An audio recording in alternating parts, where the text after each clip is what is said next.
April is Autism Awareness Month, and this year there was a lot happening to raise awareness about this. And with us today is Kerry Magro, who actually was diagnosed with autism at a young age, but has come quite a long way. Kerry, thank you for being here with us today. Glad to be here. Why don't you tell us first about your story? Oh, where to begin? Well, my story starts off, I guess, when Autism Awareness Month, I was diagnosed with autism when I was 4 years old. And I was diagnosed with a specific type of autism called pervasive developmental disorder, not otherwise specified.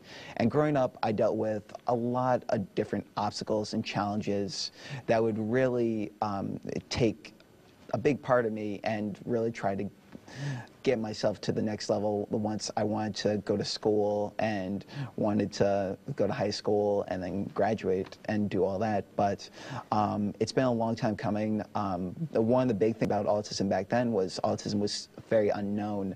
The numbers for autism were about 1 in 1,000 when I was diagnosed, and we just didn't know anything about autism back then. My parents didn't know anything about autism, and we were just very, very concerned because it was something very, very new. But I can honestly say through a lot of those obstacles, I overcame a lot of the things I struggled with as a kid.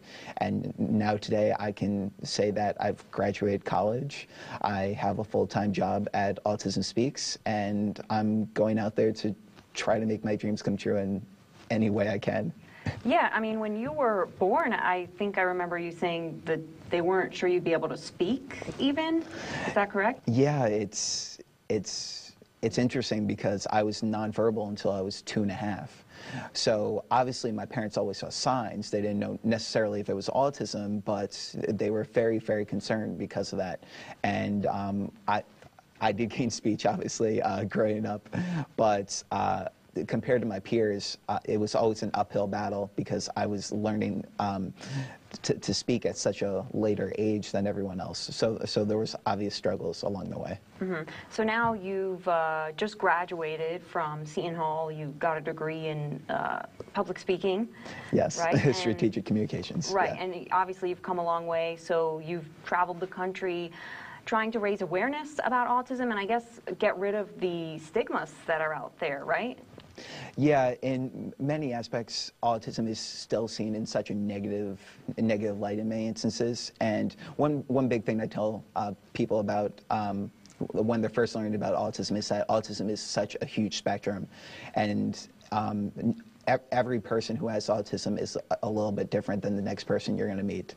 And there are people who are nonverbal, who are low functioning, but then there are also people who are high functioning who might just have social and communication delays. So the big thing about autism that people really need to understand is that autism is a disability, but everyone with autism has abilities and strengths that make them who they are. And every person with autism is just like anyone else, just a human being trying to go through the struggles, go through some obstacles, and really try to make the best lives possible for themselves. So if we could see that light more, I think it would make our society so much better. Mm-hmm. Yeah, and this is especially relevant with April being Autism Awareness Month. Let's talk about how prevalent autism is nationally and locally. Well, autism, like I mentioned, when I was a kid, it was 1 in 1,000. But today, the Center for Disease Control a few years back just gave us new numbers that said 1 in 88 children are now diagnosed nationwide with autism. And the number is very, very scary in many aspects to see that huge increase over the past few decades. And in New Jersey, we have the second highest prevalence of autism, and we used to have the first for a while in 2000. So I think one of the big things that we're learning about autism today is that because we're focused on awareness campaigns, we're getting more parents to understand the need, if they see signs of possible autism, that they should get their sons or daughters diagnosed. And I think that's one of the big reasons why we're seeing such a huge increase. More people are just aware of what autism is and are trying to go out there to make sure that they can get the best services for their children. Mm-hmm. What have you seen in cases of autism? I mean, like yourself, you know, what are we learning about ways to prevent it or cure it? I don't know if there's such a thing as a cure, but you know, what are we learning in terms of how to help people with autism?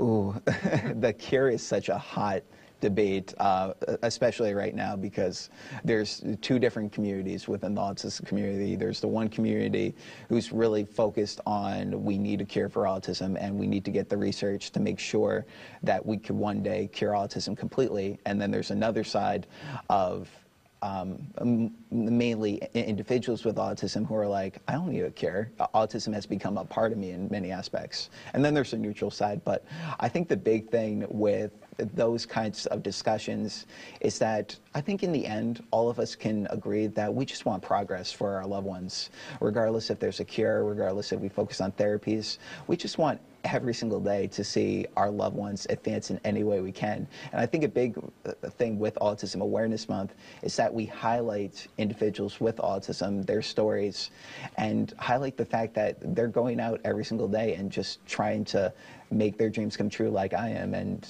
just living by that. Mm-hmm. And where do you see the future of autism right now? It's interesting because the numbers are rapidly increasing. We're seeing new studies that are saying that autism is going to be more focused on having just one autism diagnosis instead of, for me, like PDD-NOS or Asperger's, high functioning, low functioning. They're all different types of autism. But in the future, we're probably going to have just one diagnosis, which will be autism spectrum disorder, and everyone will fall under that. And a lot of people are seeing that there might be some aspects where there might be less people diagnosed because the number is rapidly increasing. But I think in my side with the future, I think that autism, we're going to learn a lot more about the cause of autism, what causes autism in the future with how science is coming about. But I also think for the future, we're going to have, for example, there are going to be over 500,000 adults with autism who are going to reach adulthood within the next decade. And I'm living proof that kids are going to grow up with autism, and we have to be ready for them. So what I can hope for the future is that we have a society that accepts individuals with autism as who they are and just try to give them the best possible ways to develop as human beings, just like any other individual. Yeah, I mean, U.S. Senator Robert Menendez just was talking about some legislation that would help people with autism as they age and as they become adults. Is this something that you think is a big concern, you know, the U.S. providing places and outlets for people with autism as they become adults? Oh, absolutely. I think one of the things we've seen a lot in autism is that the popular image of autism is focused on the child. There are so many children who have autism today that sometimes adults kind of get thrown in the dark in many aspects when it comes to awareness campaigns to help them, because a lot of the time with adults with autism, they age out of services when they turn 21 in the school systems. And then it's really on the parents and the guardians to focus on paying out of pocket to make sure those services and therapies continue if they can't find other means. So what Senator Menendez is doing is great from that aspect, because we do need something like that. But I think we just need to really change the conversation also. We should always care about children, and because early intervention is the key for helping individuals with autism. But we can't forget the adults, because they will be adults soon, and these kids are going to grow up, and we need to be ready for them. Some really interesting points that you bring up, and I know that you were just appointed to the panel for the Autism Society of America. Tell me about what you'll be doing and how, you know, your voice could impact the national conversation on autism. Yes, I got the wonderful opportunity when I was actually a high school senior to go out to the Autism Society to really see what their conference was all about. And I actually got a scholarship for college from them, a $1,000 scholarship through CVS.